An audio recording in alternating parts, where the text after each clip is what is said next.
राधा वल्लभ श्री हरिवंश। राधा वल्लभ श्री हरिवंश। राधे राधे महाराज जी, आपके चरणों में कोटि कोटि प्रणाम। महाराज जी, आज के समय में टेक्नोलॉजी और सुविधाओं के बढ़ने से जो युवाओं या व्यक्ति की मृत्यु असमय दुर्घटना से हो जाती है, उसमें मृत व्यक्ति के कर्म खराब होते हैं या फिर कोई और कारण है? देखो, अकाल मृत्यु तो तब होती है जब कोई महत अपराध बन जाता है। जैसे आजकल महत अपराध बड़ी सूक्ष्मता से हो रहे हैं, लोग समझ नहीं पा रहे कि जिनमें बच्चियों को कूड़ेदान में फेंक दिया, नवजात शिशुओं की हत्या कर दी गई, भ्रूण हत्या कर दी गई, गर्भ हत्या कर दी गई। अब वो गृहस्थ इसको पाप नहीं मान रहे क्या इसको नहीं जान रहे कि पाप हो रहा है, बड़ा भयानक पाप हो रहा है। अब वो उनकी आयु का अपहरण कर देगा। अबोध बालक की हत्या, किसी सोते हुए पुरुष की हत्या, गुरुजनों का किसी तरह से अवहेलना, अपमान, या किसी अबला का किसी तरह से मान मर्दन और उसको मारना, ये सब महत अपराधों में आते हैं। आजकल महत अपराध खिलवाड़ हो रहा है, नहीं हो रहा तो आयु नष्ट हो जाएगी, श्री नष्ट हो जाएगी, कीर्ति नष्ट हो जाएगी। अब अचानक घटना घटेगी, बोले एक्सीडेंट हुआ, कार में आग लगी, सब जल गए, या ऐसा हुआ, या अवश्य में वो भोक्तव्यम कृतम कर्म शुभाशुभम, कर्म का फल जीव को भोगना पड़ता है। अब बाहरी सुंदर पोशाक है, चेहरा बहुत सुंदर साफ नजर आ रहा, लेकिन अंतःकरण इतना मलिन है कि ऐसे ऐसे पाप किए जा रहे हैं। आप सोचो, वो नवजात शिशु का क्या दोष है जिसको आप कूड़ेदान में फेंक के आ रहे हैं? उसके हृदय में भगवान है। ऐसे छोटे छोटे नवजात शिशुओं को ऐसे, अच्छा, उस नवजात शिशु से हमारे राष्ट्र की कितनी सेवा होती अगर धर्म पूर्वक को प्रकट किया गया होता।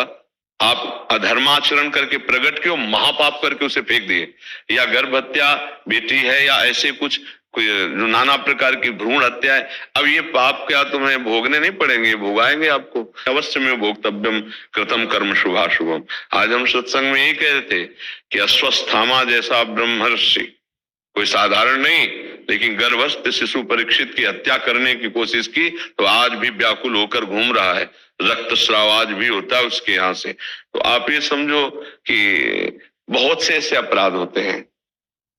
भगवत प्रेमी महात्माओं को नहीं जानते, आप वृंदावन में आए, उनको भिक्षुक समझकर उनका अपमान कर दो, तो साधु अवज्ञा तुरंत भवानी कर कल्याण अखिल के हानि। कई ऐसे महत पाप हो जाते हैं जो हमारी आयु का तत्काल नाश कर देते हैं, अकाल मृत्यु हो जाती है। अकाल मृत्यु होता है महत अपराध का फल, वो पहले से निश्चित नहीं थी, वो तुम्हारे द्वारा महत अपराध हुआ। वो फिर जो समय से मृत्यु का है वो तुम्हारे कर्म के परिणाम से तो है ही, लेकिन जो अकाल मृत्यु है वो भी तुम्हारे कर्म के ही परिणाम से है। पर ये वर्तमान के कर्म अकाल मृत्यु में ज्यादा योग देते हैं। अब जैसे पूर्व से निश्चित है कि 20 वर्ष की अवस्था में सांप काटेगा, आप ऐसे जाएं, या आप जल में डूब जाएंगे, तो वो पूर्ण मृत्यु के भी हो सकती है। और एक है कि संयोग है कि आप 80 वर्ष में मरेंगे, लेकिन आपने इतने पाप कर दिए कि आयु का आपका काट दिया गया, आयु को नष्ट कर दिया गया। आपको तत्काल तुम्हारी बुद्धि ऐसी हो जाएगी, तुम खुद जहर खा लोगे, तुम्हारी बुद्धि हो जाएगी खुद गोली मार लोगे, तुम्हारी बुद्धि हो जाएगी किसी वाहन के नीचे दब, तुम्हारी बुद्धि खुद ऐसे करना लगी, या कोई ऐसी घटना तत्काल घटेगी, आपका शरीर नष्ट हो जाएगा। तो इसलिए कहा गया है कि संत समागम करो, शास्त्र स्वाध्याय करो, जिससे तुम्हें ये पता चले कि क्या पाप है क्या पुण्य है, क्या नहीं करना चाहिए क्या करना चाहिए। इसलिए हम सबको चीख चीख के कहते हैं, कुछ समझ में आवे ना आवे, शराब मत पियो, पराई माता बहनों की तरफ गंदी दृष्टि वाली बात मत करो, मांस मत खाओ, नाम जप करो, तुम्हारा जीवन संभल जाएगा। लेकिन आप सोचो, कौन सा शास्त्र तुम्हें आदेश देता है कि तुम मनुष्य होकर मांस भक्षण करो? छोटे छोटे पशु, हर जीव अपनी रक्षा चाहते हैं, तुम कितने निर्दयी हो। अगर आप ना उसे खाए तो आप पाप से बच जाएंगे। तो जो मदिरा पीता है उसके अहम वृत्ति बढ़ जाती है, निर्णय करने की शक्ति खो जाती है। देखो ना उनकी हालत, देखो ना जो चल, अब वो कहीं ना कहीं राक्षसी प्रवृत्ति उदय होगी तो पाप कर्म बन जाएगा, इसीलिए इनको महापाप में रखा गया है। अब कौन मदिरा नहीं पीता? कोई बिरले ऐसा होगा, नहीं तो आजकल स्वागत है इसी बात का रखा गया है। VIP कल्चर कहा जाता है, इसे नहीं कहा जाता है। तो ये पाप नहीं बन रहा है, अब यही फिर कष्ट भोगने को मिलता है, कभी रोग रूप में, कभी मृत्यु रूप में, कभी घटना रूप में, कभी परिस्थिति। आप यदि अपने आचरण सुधारे तो पीछे का जो भोग है वो आराम से सह लेंगे, आगे आपकी उन्नति हो जाएगी, आपका मंगल हो जाएगा। समझ पा रहे? किसका? आपका प्रश्न था। हाँ, नाम जब खुद करो और सब परिवार के जनों को भी चाहे 5 मिनट ही नाम कीर्तन करें। और ये गंदा आहार, गंदा पेय, होली है, सबसे फिर हम बार बार प्रार्थना करते हैं, उद्दंडता मत करो, नशा मत करो। होली है तो नाम कीर्तन करो ना, अच्छे पकवान बनाओ, प्रभु को भोग लगाओ, खुद पाओ, 2-4 को और पवाओ, भगवान का नाम कीर्तन करो, पद गायन करो, एक दूसरे के गुलाब लगाकर चरण स्पर्श करो, हाथ जोड़ो। जो हमारी भारतीय संस्कृति है ये तो राक्षसी है कि शराब पिए, नालियों में पड़े, लड़ाई झगड़ा और ये सब ऐसा। तो हम वो आचरण करें जिससे हमारा जीवन सुखमय रहे।